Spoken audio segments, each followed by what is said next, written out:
Nessa escuta e acolhimento, como eu mencionei anteriormente, as técnicas mais favoráveis são as técnicas em que a pessoa estabelece um vínculo com o arte-terapeuta. E vínculo precisa de um elemento muito simples, mas muito bonito aqui no nosso processo arte-terapêutico, que é a cola. Quando a pessoa cola, ela cria um vínculo.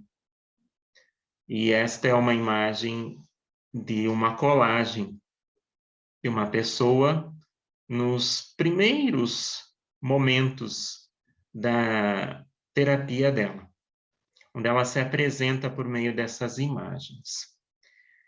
E nós acolhemos o que ela traz. E como é possível observar nas imagens, chama muito a atenção as máscaras, a arte em si, a representação. Temos palcos ali nesta colagem, e esta pessoa, ela era uma artista, e ela estava num momento bem complicado da vida dela, em que ela estava repensando quem ela era, qual que era a identidade dela, qual persona ela utilizaria no mundo real. E ela precisava sair um pouco das personas mais habituais que ela estava acostumada. E nós fizemos isso durante o processo. E só foi possível porque ela, naquele contexto arte-terapêutico, pôde ser quem ela era. Ela estava cansada de interpretar. Esse era o grande mote dela e um pouco do resumo da história dela. Bom, quando o sujeito avança, quando ele pode expressar e nomear os sentimentos, isso acontece de formas bem inusitadas. Porém, aqui no nosso contexto, o inusitado não é o mais adequado. Nós trabalhamos aqui com a sincronicidade e com a imersão de símbolos. Aqui na esquerda tem a colagem de uma paciente também com depressão. E ela fez um trabalho na época de um percurso de onde ela saía e onde ela queria chegar. E esta era a imagem de partida dela, que ela denominou de bagunça. E ela queria chegar lá no final, onde ela nomeou de ordem. Mas eu recortei aqui a imagem para ilustrar o processo dela. E em um outro momento, esta mesma pessoa chegou para a sessão muito triste, deprimida. A crise de depressão estava bem aguda naquele momento. E eu solicitei a ela que desenhasse, rabiscasse um pouco como ela estava se sentindo naquele momento e expressasse. Não precisaria ter uma forma, não precisaria ter uma figura nominável ou identificável. E ela pintou com giz pastel a imagem da direita. E ela denominou de Cláudio. Cláudio não era o nome da pessoa, Cláudio era um nome para ela que era estranho, que causava uma aversão a ela. E ela disse que Cláudio era o nome do problema que ela estava passando no momento. E ela escreveu Cláudio. E quando ela terminou a produção, eu logo observei que tinha semelhança com um outro trabalho que ela já havia feito no processo terapêutico. E eu fui buscar e mostrei para ela. E quando ela observou, ela teve um insight incrível, que quando ela sai da bagunça, lá na bagunça, onde não era possível nomear, ali naquele momento, mesmo com a dificuldade, mesmo submergida pela depressão em um estado muito crítico, ela conseguiu nomear o que ela sentia, que ela denominou de Cláudio. E para ela foi muito importante este processo da saída da bagunça até chegar ao, entre aspas, Cláudio. Então vejam como é possível contribuir neste sentido para sair um pouco do contexto submergido, onde a pessoa não consegue sair, onde a pessoa está muito confusa, caótica. E aí é necessário ampliar o olhar sobre si. Esta pessoa, ela precisa perceber que ela tem qualidades, que ela tem potencialidades, que ela tem elementos que podem alavancar o crescimento pessoal, o crescimento profissional e assim por diante. Este é um exemplo de uma técnica que eu utilizo com as pessoas que precisam reconhecer que têm elementos constituintes internos positivos. Então, a pessoa escolhe as qualidades que ela tem, dá uma nota de 0 a 10, e depois ela vai fazer a representação gráfica dessas qualidades.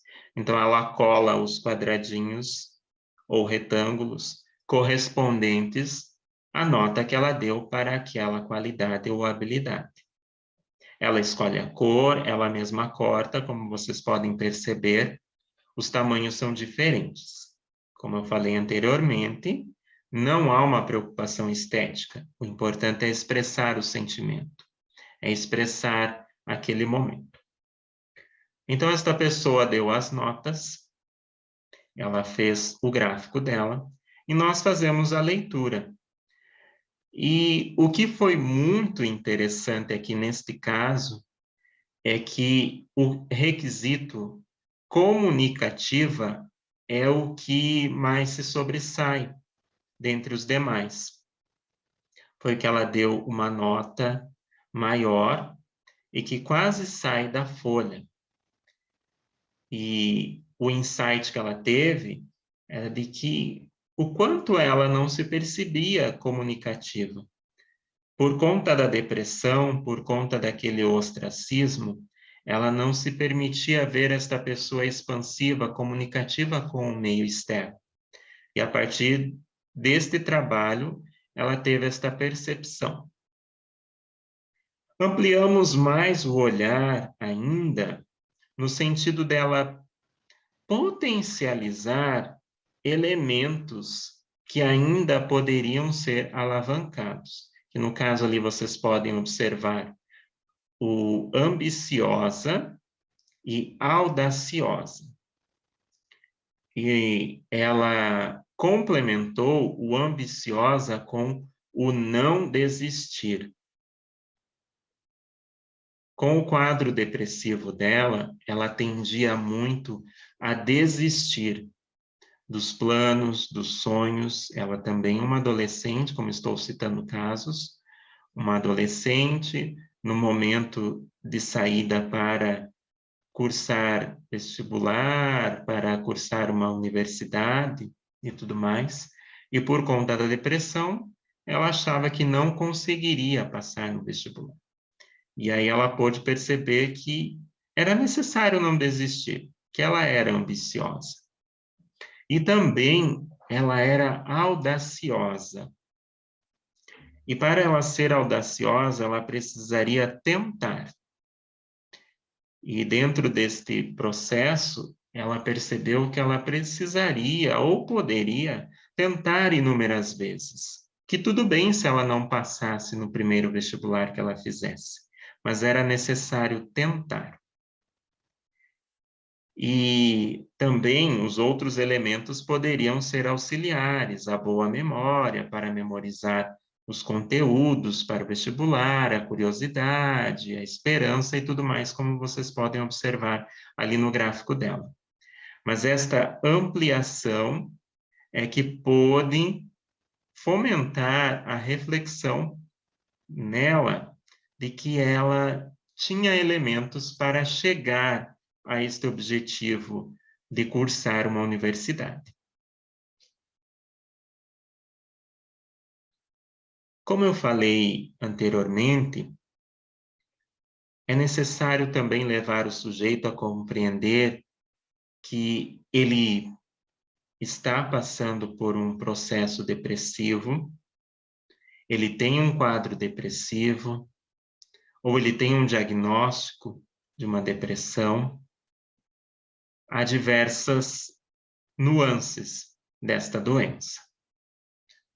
Quem estuda mais a fundo, quem compreende, quem pesquisa nesse sentido, vai entender as diversas formas de depressão. E neste caso aqui, nós podemos levar o sujeito a distinguir o ser saudável do ser deprimido. E nessa produção que esta cliente fez, ela pôde observar bem isso. Então, eu trago este exemplo aqui porque ele é muito claro também sobre o papel da arte-terapia. Ela desenhou esta produção em um papel craft, um papel grande no chão, com carvão. E nesse dia ela chegou muito estressada, nervosa, ansiosa. E a intenção era de que ela apenas rabiscasse o craft e pudesse expressar aquela raiva que ela estava sentindo. Mas ela preferiu dar uma forma. E ela começou rabiscando o rosto dela, os cabelos, os olhos, boca, nariz, como vocês observam. E depois é que ela fez a composição dos cabelos, esses cabelos que estão ali sendo unidos aos poucos em um fio, ali mais para a direita. E lá no lado esquerdo, ela compôs as borboletas. Então, vocês observem que há dois lados neste desenho. E foi bem esta a reflexão que nós fizemos em sessão, de que há dois lados nela. Há um lado que puxa para a depressão, há um lado que puxa para a escuridão, para a tristeza, para a apatia, o desânimo, mas há um outro lado saudável, das borboletas, do olhar aberto, do cabelo. O cabelo simboliza a vitalidade, a força e tudo mais. E com o passar da sessão, nós chegamos a este ponto em que ela mesma pôde perceber que ela não era tomada pela depressão, que o interno dela não era 100% deprimido ou depressivo. Havia algo de bom, havia algo saudável, havia algo intocado ainda pela depressão. Isso só foi possível observar por meio desta produção, por meio deste símbolo que emergiu. As borboletas também falam de um processo de renovação. A borboleta passa por um processo de transformação, quando ela sai do casulo até se transformar em uma borboleta. Processo de liberdade, poder voar, estar livre, para ir onde quiser. Também chegamos a este ponto na nossa reflexão. Então, observem o quão possível, o quão poderoso é um processo arte-terapêutico, o quão eficaz, o quão real ele é. Ele parte de um simbólico, mas ele integra as partes do sujeito. Ele faz com que o sujeito reflita, repense, reúna elementos para tomar decisões, para fazer escolhas futuras mais saudáveis e assertivas, inclusive.